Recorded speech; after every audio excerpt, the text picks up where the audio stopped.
Hi. Greetings. In the last segment of the Divine Unity of Scripture, Saphir has been making the point that those who feel that they can please God and gain salvation by perfect or faithful observation of God's standards, i.e., the law of God, are deluding themselves. That the law was never designed to save anybody. It is perfect light. Paul still says in the New Testament that it's perfect, but it cannot possibly give you eternal life. Because you can't keep it. So it's showing you up, really. That's right. Now, that life has to be infused, or you could even say, for Jehovah's Witnesses, transfused into you by God himself.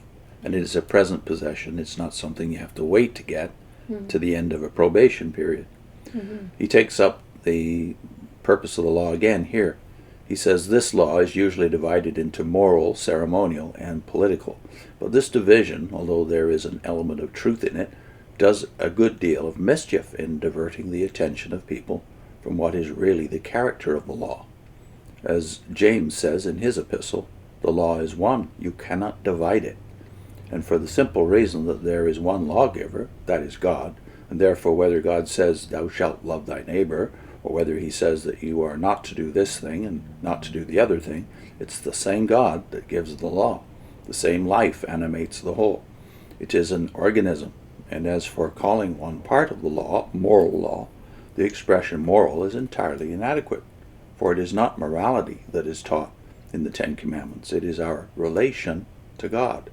It is not that we are to love the true, the good, and the beautiful, a neuter thing, but we are to love God. We should not find this out by our unassisted reason and conscience. But here it is, in the first table of the law, what God is to us, and how we are to stand in him and in our love to him. Therefore, to call it moral law is to lead away from that which is the very glory of the law. Oh, how majestic it is to read the beginning of these 10 Commandments and the expression of the promises unto thousands of generations of them that love me and keep my commandments. You remember the gentle voice in that little upper chamber in Jerusalem that said, if you love me, keep my commandments. That is the voice of Jehovah. No other being, angel or man, no other could say, the root of all that is pleasing to God is that you have affection for me personally. And no other has a right to give commandments but God.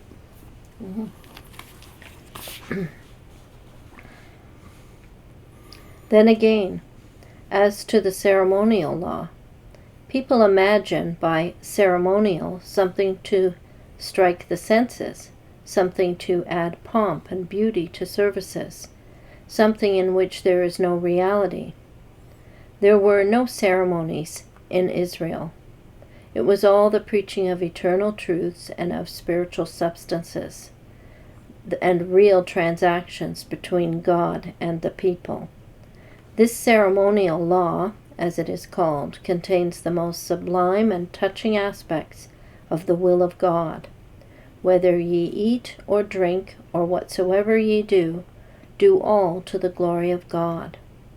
God wishes to have communion with people in their daily business, in their seed time, and in their harvest, in all the relationships of their earthly life.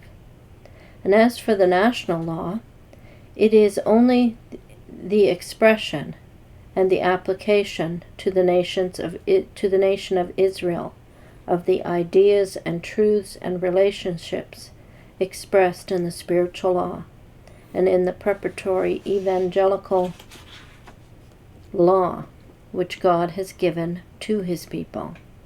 But all this does not preclude me from acknowledging that the 10 Commandments, spoken by God himself and written by God himself, stand as it were on a majestic height. They are, so to speak, the face of the law. And as you see the intelligence and the affection of a man in his countenance, so the whole law of God shows its face to us, in those 10 words which God spoke. Now see the covenant of works, or rather, do not see the covenant of works, for you will not be able to see it. I am the Lord.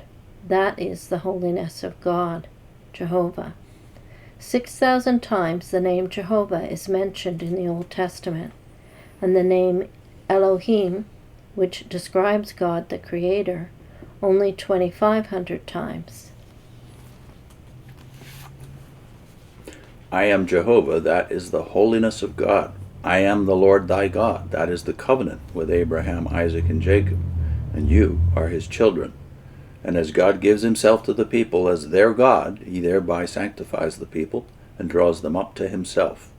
And lest any one should imagine that this is based simply upon the relation of God as a creator to his creatures, or the universal fatherhood of God, he says, I am Jehovah thy God, according to the election of Abraham, Isaac, and Jacob, which brought thee out of the land of Egypt. The blood of the covenant, that is the foundation upon which the whole 10 Commandments rest. That is the most precious part of the 10 Commandments. Well, he seems to be saying here that the covenant name, Jehovah, the reason it's realized or revealed in a dramatic way in the days of Pharaoh and the Exodus, is because the name itself has the connotation of a personal relationship with Israel. It is the name by which Israel will know that he is their God, which would explain why it's not in the New Testament, because that relationship with Israel is now in suspension after the death of Christ. Let nobody speak of the 10 Commandments unless he understands this verse. To take away this verse is to take away the glory, the diadem, the head, the heart of the 10 Commandments. And this verse is the gospel and nothing but the gospel. And because this is God, the Holy Covenant God, that says Jehovah thy God, that is, he's the Holy Covenant God, the Redeemer God, they were to have no other gods, therefore. Thou shalt have no other gods beside me. And not merely have no other gods beside me, but this very idea of God, which has been revealed to us, and is not to be formulated or illustrated or shaped according to the imagination of our hearts, or as De Quincey says, brought down to a lower level. And this law, which forbids us to make any image of God, is the divine right of Puritanism, that man has no right to invent ceremonies or methods of his own, whereby to worship God. God stands by himself and must be worshipped in spirit and in truth. And since God in his wonderful love has made himself known to us, like the artist and sculptor of whom I spoke, who is known to his little child, who may not even have seen any of his pictures or any of his statues, so that we know the name of God, as we know now the blessed name of Jesus. You must keep this name of God separate from all your ideas and desires of your hearts, and the manners and customs of the world, and walk in the name of the Lord only. When he said this idea of God that's been revealed to us, I couldn't help but think of Romans 3, where Paul says about the fact of Israel and this God Jehovah, who they only knew, that God has not given his oracles to any other people. And again, that's related to why the name is absent now from the lips of Jews, because they're quite aware that they have not lived up to that covenant. But one day, prophecy says, Paul says, they will. And then to make the link to the name of Jesus, yes, the name of Jesus is the name in the New Testament. And in the Old Testament, it's the covenant name, the Tetragrammaton. So,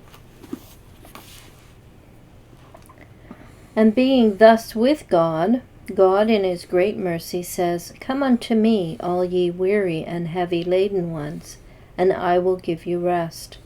I will make you partakers of my rest, and I will give you, as a sign of that, the Sabbath day. And you shall rest in me, and know that, notwithstanding all the toils and troubles and afflictions of this earthly life, you are not a beast of burden merely, and you are not only to work for meat and that perisheth, but I myself am your portion, and you will become a source of rest and blessing to your wife, and to your son, and to your daughter, and to your manservant, and to your maidservant, and even to your horses, and to all your cattle. It was the idea of God to make his people happy before him, so that under the law of Moses there were very few fast days, but a great number of feast days, in which the people were to rejoice before the Lord God, in the beautiful harvest and in all the bounties with which he had surrounded them. And as they are to be a nation upon the earth, his representatives here upon the earth, he has put his crown upon all fathers and mothers, as being his representatives. And therefore he says, "Honor your father and thy mother," which is the foundation of all national prosperity, and which includes also all reverence for authorities and governments, which the Lord in his providence establishes. And then he comes to the relation of man to man, and there he passes from the outward to the inward, commanding us to love our neighbors as ourselves, doing him no injury by act, doing him no injury by word, doing him no injury in the most inward recesses of our hearts. Thou shalt love him. Yeah, it all makes me think of the great misunderstanding about religion in general and the law of Moses of the Old Testament specifically, but also the law of the gospel. Well, people tend to view religion, Christianity, as some kind of joy killer. when there's an epistle by Paul written from prison, when he's in prison for the sake of the gospel, where he tells Christians to rejoice. Once more I say rejoice, in the same spirit as the Psalms, where you hear that word all the time, rejoice and praise the Lord. Bang your tambourines and all the other instruments. Make joyful noise unto the Lord. And these regular festivals that they had, so we somehow have conjured it up in our heads that the Old Testament is full of all these rules and regulations and hardships and burdens, and yet there's so much about them having a time of rest and a time of happiness. Bounty. A time of bounty. Yeah. You rejoice when you get your harvest in. Again, the key thought of this entire section of Saphir seems to be, why is Yahweh or Jehovah the name in the Old Testament? And why has it been replaced by Jesus in the New Testament? And that is a fact. And the answer that Saphir gives, obviously, is, well, just as the name Yahweh was the personal relationship, or represented the personal relationship of their God with Israel, so the name Jesus represents the personal relationship of Christians to their deity. Put in a link to Ask JW's, one of that playlist. Did Jesus use the name Yahweh or Jehovah in public? See you shortly.